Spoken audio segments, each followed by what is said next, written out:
Greetings of peace. Welcome to the Dean Show. I'm Eddie, your host, and if you haven't subscribed, subscribe right now. We have an exciting show for you as always. Did you know that for centuries, Jews and Muslims lived together in peace? Now, I know many of you have been taught otherwise, or some people have actually been brainwashed to believe otherwise, but we have a chief rabbi of 30 years here in the Dean Show to give us the facts, not fiction, of the beautiful relationship that Jews and Muslims had and to this day are working together for good against a force that has hijacked Judaism and is hiding behind it and is tyrannically oppressing a certain group of people out there. We're going to be talking about this. Again, facts, not fiction, here on the Dean Show. Don't go anywhere. Very exciting show with my next guest. I'll be right back. This is the Dean Show.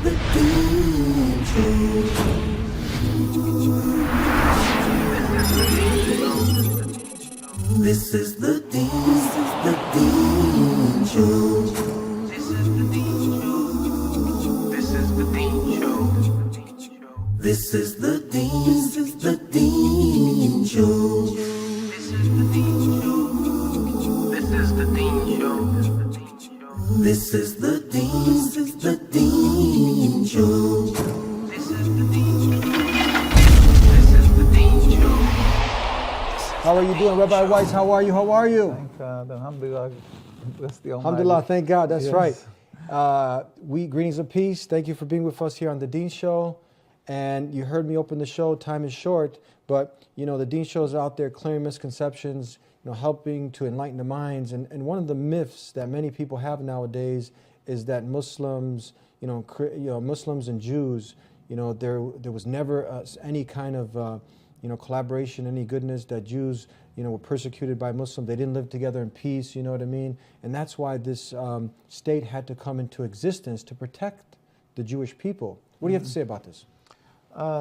There's such a crucial issue. It's I pray to the Almighty first that He should bestow upon me His truth, His wisdom, that I may be worthy of conveying His message, and so sanctify His name and bring peace to the world. Amen. And in such a short time to be able to express all the issues here, to explain all the issues here will be very hard, but we'll try with God's help just to at least shine a light on what we're having here. Yeah. It is true, it is a fact that Jews lived and flourished in the Muslim and Arab lands, and anybody who would like to could see for themselves go to Tunisia, Morocco, Iran, Egypt, and Yemen, and all the lands there. And prior to any human rights groups to protect, you can go, you can find the synagogues that were there till recent times, and some of them still exist in Iran. They are there. People are practicing the religion there, the Jewish religion. But till recently, till Zionism came about, Jews flourished as distinctly religious Jewish communities, and they weren't massacred. On the contrary, they went to these Arab and Muslim lands to escape persecution from the Crusades, from the Inquisition, and from many other trials and tribulations, and even World War II. The Arab and Muslim lands opened their hearts, opened their lands, and provided a safe haven and a gracious hospitality for the Jewish people. Again, clearly we have different religion, and yet we were accepted in these Muslim and Arab lands. We believe in one God, and we were accepted. We have different ways of serving God, but yet, we were respected, and even the Muslim religion requires of that, the Muslim people to provide protection and hospitality, and they did carry that out. That's clear. Nobody could refute this fact. Although, unfortunately, Zionism and the Zionists try constantly to vilify the Muslim people and try to recreate a scenario of as if we have some deep embedded religious conflict and hate between Jews and Muslims. And that is so deplorable, despicable, and really there's no words, it's a Nakba. And let me try to explain. Really, people have to understand, I threw in word Zionism, and this, what are we talking about here? Yeah, So, what is it? Most people are ignorant now when you hear Zionism. What's the difference between Judaism and Zionism? Yeah. With God's help, the Judaism is a religion. It is the covenant that Jewish people made some 3,000 years ago on Mount Sinai to be subservient to God and to follow the laws of the Torah, 613 commandments in the Torah. In the Torah is full of laws that are replete. Some large segment of them have to do with keeping Sabbath, kosher, things that pertain from us as human beings to the Almighty. And then there is a large segment of the Torah that pertains to that one should not steal and one not kill and to be compassionate and so forth. There's many, many commandments. It's all part and parcel of the Torah. In fact, we can encompass it as one of the commands, one of the statements is that in Hebrew it says, Mahu racham afatu teiracham. Just as God is compassionate, you should be compassionate. So basically that is what Judaism is. Zionism is a mere 100-odd years. It was a movement of Jews who were estranged from the Torah, who detested the Torah and tried to transform this Judaism into ersatz Judaism, a new Judaism, which is pure nationalism, material concept of having an army, Olympic team, and to be a nation proud amongst other nations, totally removing in its essence the concept of godliness, removing God from the equation, and they will allow religion, they say, or how far they do or don't, but they have hijacked the name Israel, they've hijacked the whole Judaism to legitimize and to put a facade of that it's kosher, that it's godly, what they're doing, when in truth it contradicts Judaism and it's totally forbidden, and I'll explain why with God's help. Can you, before we go to break, so can you be Jewish and an atheist? Of course not. It's ridiculous. Judaism is belief in God. That's what it's all about, a covenant with God. It's not a nationalism. It's not some type of a country that you can be a Democrat, you can be a Marxist or something. Well, Zionism is exactly that. They were Marxists and they claim to be Democrats, and they proudly claim that you don't have to be a practicing Jew and to be a good Jew as long as you're supporting the state. So that in and of itself shows the heresy and the blasphemy in what this is.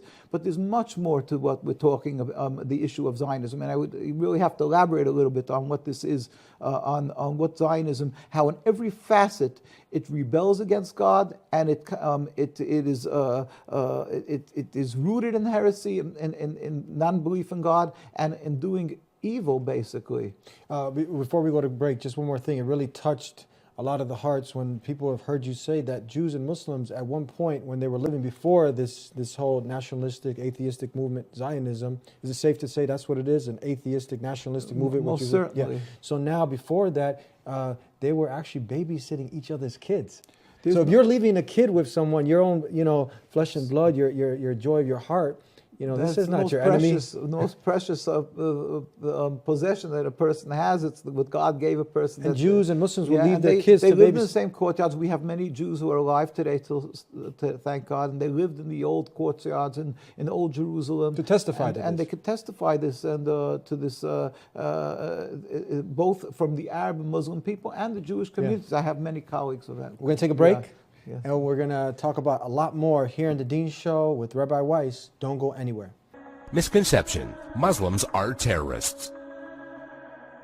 This is by far the biggest misconception of Islam, given unfairly by stereotyping and the public image that the media gives. Has anyone else noticed how when a specific group of people attack another group of people, it is labeled as a hate crime, but when a Muslim opens fire on anybody, it is quickly regarded as terrorism?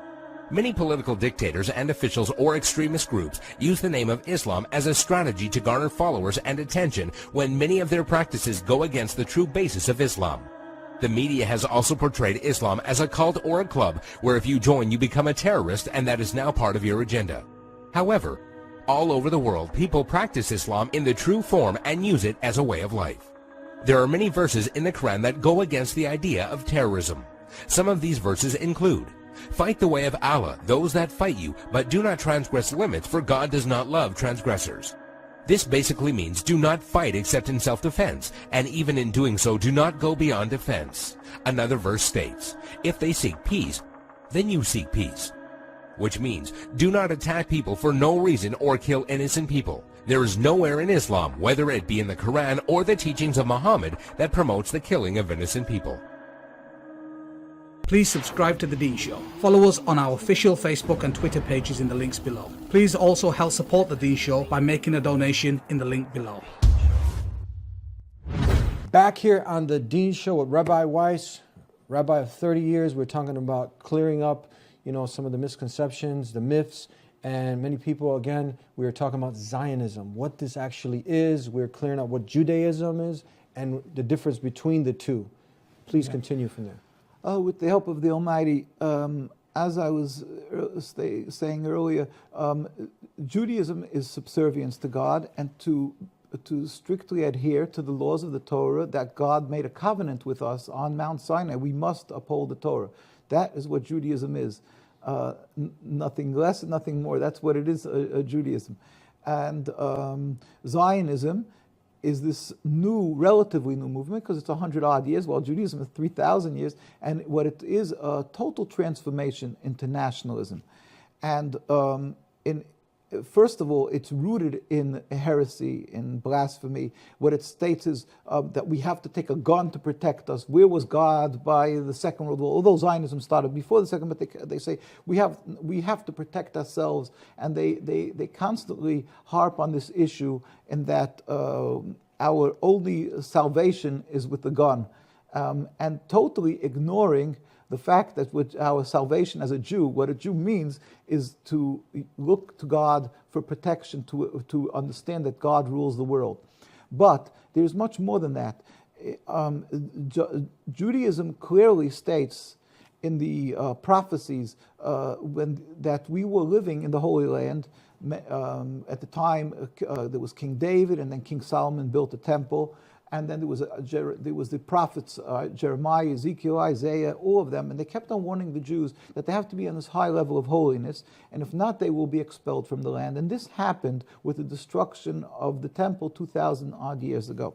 And at that time, King Solomon wrote in a prophecy in the book called Shir HaShirim, Song of Songs. He wrote that the Jews are under 3 oaths. One, that since we were expelled and sent into exile, again, clearly as a Jew believes it, not because of our physical lacking, only because it was a decree of God, because of our spiritual lacking. Therefore, God said, put us under 3 oaths. One, not to return in mass, in large numbers to the Holy Land. Jews were living as private individuals under Turkey or whoever it was, the Ottoman Republic, it's all fine. But to return in mass, that is forbidden. Secondly, we are not to rebel against any nation. We're not to make any attempt we have to be loyal citizens in every country, pray for the well-being of the country that we're residing in. Thirdly, not to make any attempt to end exile. So this Jews respected for 2,000 years. We went through the Inquisition, the Spanish Inquisition. We went through so many trials and tribulations. And yet the Jews had the opportunity. They was rich times, the golden age of Jews. They had money to buy a piece of land, and they didn't because it is expressly forbidden. Meaning that even if it would have been in a desolate land, uninhabited, Jews respected the fact that we should not buy one piece of land to make Jewish sovereignty. This was respected for 2,000 years. Now the Zionists came and they created a state ignoring totally and laughing at what the teachings of the Torah and ridiculing the ones who follow this belief in the Torah, which is pure, the 101 of Judaism. And they said, where was God to protect us? They simply discredit God and the Torah, and therefore they said, we're going to make a state. And as supposedly for protection or whatever reason. At the same time, this is not enough, but the fact that they made their state in a land that was inhabited, it wasn't a desolate land, it wasn't an uninhabited land, it was inhabited. That's a myth there. They used to say that mantra was it was a land without a people without a land. So now they decided to create this state in a land that was inhabited, the vast majority were Muslim. Then there was a Christian community and there was a Jewish community. All 3 of these communities were anti Zionists, because the Jews were in almost its entirety, they were the religious communities. And this Zionism came from Europe with the backing of Britain and so forth, and they decided to create a state. So it really breached the laws and the commands of God in every facet. Again, we are forbidden to have a state, and on top of that, it's clear the Torah is replete, as I've said, with do not kill, do not steal, and to show the commandos that we have to show gratitude for people that have done good to us. And the Muslim countries were the ones, and the Arab countries were the ones who provided a home for Jews. And now to go and vilify these people and claim that they hate Jews and they're anti-Semites and so forth, this is so repugnant by us. It is such a tragedy and humiliation for us, because not only are they creating this state, but they're doing it by vilifying the people that were good to us. So and they're using my name. They've hijacked the name Israel and all our symbols, the menorah, the Star of David, and they put on a facade of religion. They claim it's a Jewish state. They claim it's the state of Israel, and they have these rabbis, so-called rabbis, who they were able to get. There's always a bad apple in a barrel. They were able to get a few. We have tens of thousands of rabbis we've had, especially before the Second World War. And they were able to glean a few for a few dollars or whatever they did, and they were able to get a few, and they used these and made them big, and these people, as a lawyer, would be able to twist the case, a gifted lawyer. So these rabbis, although they know the Torah, some of them don't, but what they do is they simply twisted the Torah. And in the Talmud, in the Torah, it warned us that just as like a Jew is not allowed to eat a worm, it's just like we're not allowed to eat pig. So there's a saying in the Talmud, there's 150 ways to prove that you can eat a worm. Although it's clear in the Torah we're not allowed to. It's a verse in the Torah. In other words, they're trying to say that you can twist anything if you want to twist something. So they've taken these supposed rabbis, they made a rabbinate, a chief rabbi, and it's all a farce and it's a facade, and it's just representing this hypocrisy called the State of Israel, which is totally non-religious. They detest religion. They call it a democracy, not a religion. And so in every facet, this is contradictory to Judaism and all the rabbinical authorities, with God's help will show you, especially the chief rabbis of Palestine. Now you said chief rabbi at that time, before this was formed, right. He went to the United Nations, and what did he do? Yes, and we have a book called Traditional Torah Opposition to Zionism. And in 1947, the year before the State of Israel was ratified, and the chief rabbi of Palestine turned to the United Nations. We have all the pictures of it. We have all the, he said, and just one statement, we furthermore, this is Rabbi Dushinsky, the chief rabbi of Palestine, of the Ashkenazi community. And there was the Sephardic rabbis also, and he said, we furthermore wish to express our definite opposition to a Jewish state in any part of Palestine. This was a declaration before the United Nations, July 16, 1947. 4 months later, when they saw they were being ignored, he again turned to he sent a communication to the Secretary General of the United Nations on Lake Success, and he said, the Jewish Orthodox community, called this God-fearing community, because the others are not, he said, of Jerusalem comprising 60,000 souls, objects to the plea of including Jerusalem in the Jewish state or its residents becoming automatically citizens of the Jewish state.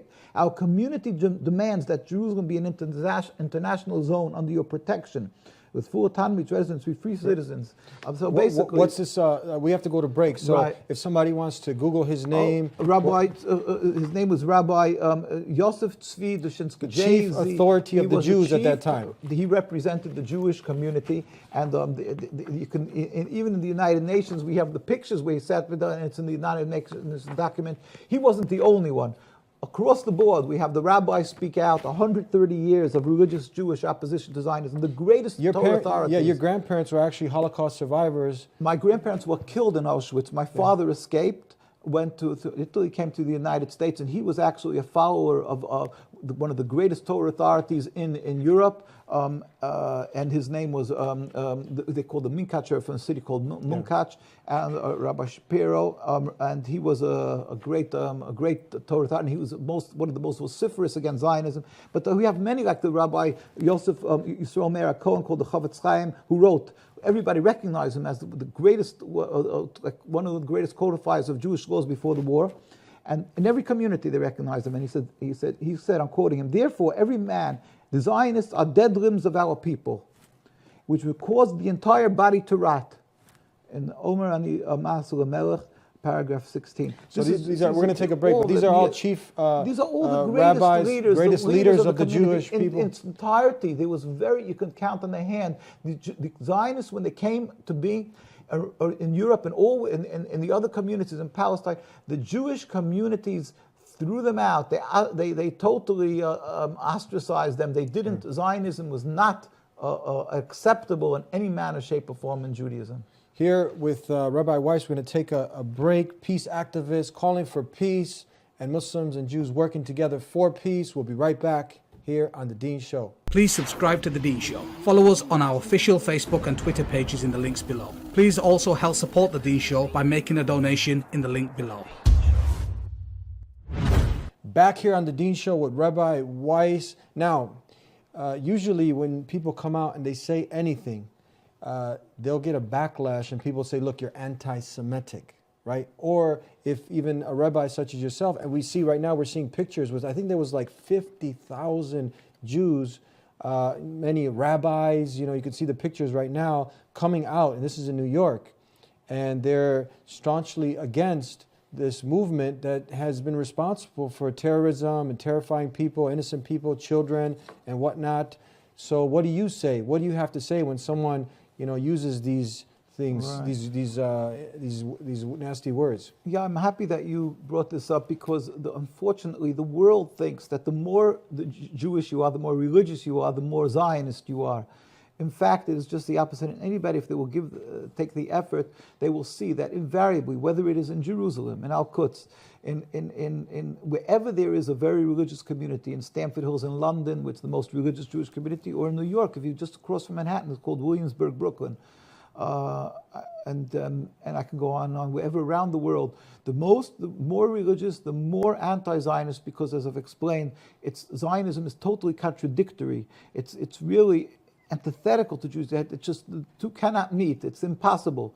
Judaism is subservience to God. Zionism is rebelling against God in every facet. Now, the Zionists, being that they don't have the godly fear of God and this morals given by God of how one should live his life. Therefore, they have no compunctions with using the Judaism as a facade and a stick to intimidate others. That they wave the Bible and they use this emotional music. Oh, we were 2,000 years in exile and now we finally got back the land. We're a continuation of King David. And to us, we could vomit from this, listening to this, because it's so despicable. Because everybody, if you would just follow their lives, the whole state of Israel breaches all the 10 commandments and everything of the Torah. They don't they desecrate the Sabbath. They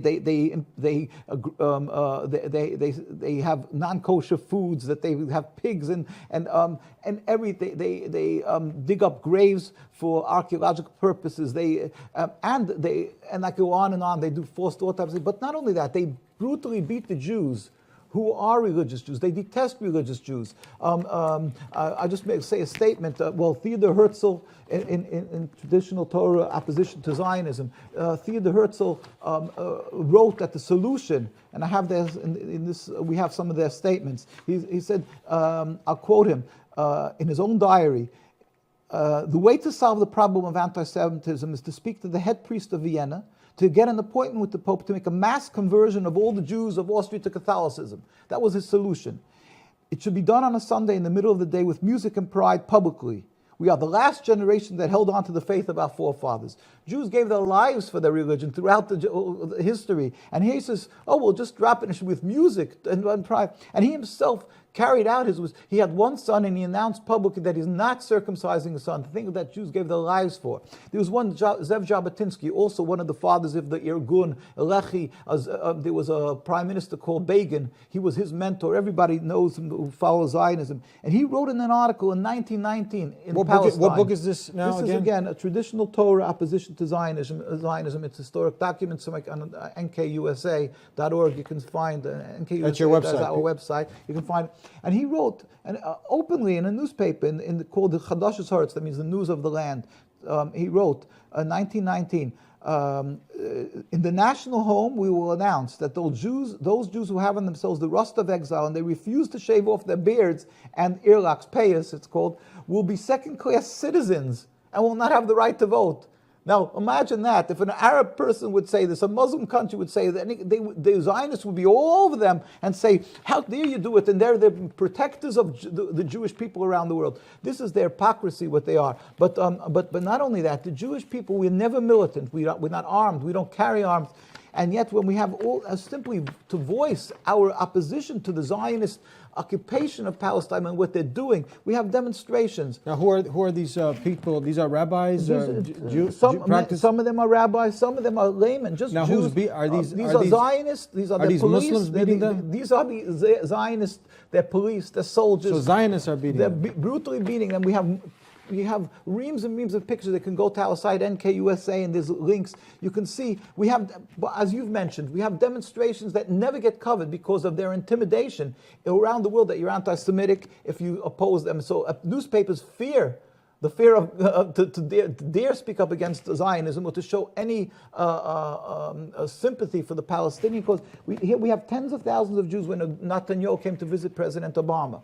We have, as you said, in New York, we have every year we have many times demonstrations. And they're saying tens of thousands of Jews saying that we are against the existence, the mere existence of this rebellion against God called the Zionist state of Israel. We don't accept it. It's unacceptable to God. Not we don't accept it. It's unacceptable because we are Jews. Because we are Jews, we oppose the existence of the state of Israel. We sympathize, we cry with the people of Palestine in their suffering. And what happens in Palestine? This is what happens in Palestine. We get brutally beaten. These are Israeli soldiers. This is what they do day in and day out. We get arrested, we get brutally beaten, our leaders were assassinated. And this is the chief rabbi of Palestine today, but nothing to do, again, with the Zionist rabbinate or that chief rabbi, which is a facade. It's just window dressing, and that they should be able to carry out whatever they need to do, rip up alabaches, so they have assigned by their rabbis. Their rabbis may be knowledgeable, but that doesn't mean it's neither here nor there. It's nothing, because they are not upholding the Torah. They are not only not rabbis, but they are not practitioners of Judaism. They've excluded themselves from Judaism, and we have so many. Again, people could see pictures of the tens and tens of thousands of people demonstrating. These pictures are not big enough, but people go to the site, whether it is in Washington, whether it is in New York, whether it is in Palestine mostly, or in London, around the world we demonstrate. We also go, as Jews who are true to Judaism, we went to Gaza. We go to Muslim countries now because it's a requirement, as the chief rabbi of Palestine, Rabbi Teitelbaum, said, we are required to let the world know that these Zionists and their state does not speak for the Jewish people, and they are not in any way have the right to use Judaism to oppress, to steal the land from the Palestinian people. These people who are good to us, and we babysat each other's children, we live together, they have no right to steal from them. The Torah doesn't permit you to steal. And here we went to Gaza, we brought, just recently we sent an ambulance. We couldn't go recently because of what's happening. We usually go through Egypt, but unfortunately what's happening. But we sent from Norway, together with the people from Norway, we brought an ambulance. We went twice there after the attacks on Gaza a few years ago. And here we're non-political, so we're good with all the factions, with President Abbas and with the Prime Minister. This is meeting with Prime Minister Ismail Haniyeh in Gaza, and we meet with, and we went to Iran and to Sheikh Qaradawi and all the people and the kings and leaders, thank God, to tell them that the people should understand that the religion isn't the issue. The Zionist wants to confuse, to make it that there's a religious conflict. Nothing to do with religion. On the contrary, the Muslims and the Arab people were for us our friends and our patrons, the ones who protect us and provide a safe haven, and they should not be full victim of this evil movement of Zionism. With God's help, if you will remove this impediment to peace, Zionism, a relatively new ideology, so 100 mere years, then the Jews and Muslims and Christians were living for hundreds and hundreds of years, and it was never a problem. We could just remove that little drop of sand that was thrown in the person in the eye. You can't. That Zionism, remove that impediment to peace. And don't be confused that you have to remove this religion, these people, followers of practice of religion. The world, unfortunately, confuses these issues. And that is where the problem is. And that's why there's no light at the end of the tunnel, because they feel that they have to force this Zionism that it should continue. Remove it, and you won't have to put in billions of dollars for building walls and everything, because we can live together, as history so beautifully attests to the fact that we live together. I'd like to thank you. We're out of time. We have to go. Moving forward, how can people, if they want to get, sincere people out there who want to know the truth, but there's a lot of confusion over this, how can they get more informed? Well, with God's help, they can go to our site, www.nkusa.org, and as in November, nkusa.org, and there's a lot of sites, links, they can go to that. We urge people, don't call it a Jewish state, call it a Zionist state. You shouldn't fall into the trap of being referred to as Zionist. And we urge people both to pray to the Almighty, who ultimately is the one who brings the results, and do not be silent, do not be intimidated. Stand up for the people of Gaza and Palestine, to urge the leaders, just as South Africa was stopped from the apartheid. We can, with God's help, we will be able to, by having and putting pressure on our politicians, that they should understand they have to stop this injustice. And we plead with people, invite us and let us know of conferences around the world, and bring us there. We do not charge honorariums. It's our godly obligation to educate the world to understand that there is a way out of this terrible, terrible Nakba, this tragedy, simply by removing this impediment to peace. God help speedily, peacefully, and sooner nowadays. And then we can live together in peace and harmony. In peace. Thank you so much. Thank you so much for being with us here on the Dean Show, Rabbi. Thank you. And that was Rabbi Weiss. As you can see, Jews and Muslims lived. It's a fallacy that they didn't live together in peace, that they actually babysat each other's kids. And the rabbi had mentioned apartheid. Now, I'm going to end with this quote from Nelson Mandela, where he stated that apartheid is a crime against humanity. Israel has deprived millions of Palestinians of their liberty and property.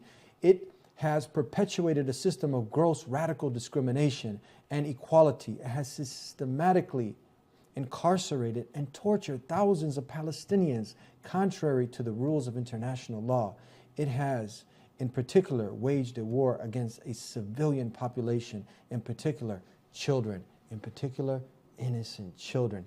Get informed, get enlightened, and don't be someone who's just blindly hating. And connect with God, connect with your Creator, and ask Him for the guidance. He'll make it clear. We'll see you next time on the Dean Show. Subscribe if you haven't already. Follow us on the social media tools, and we'll see you next time. Until then, peace be unto you.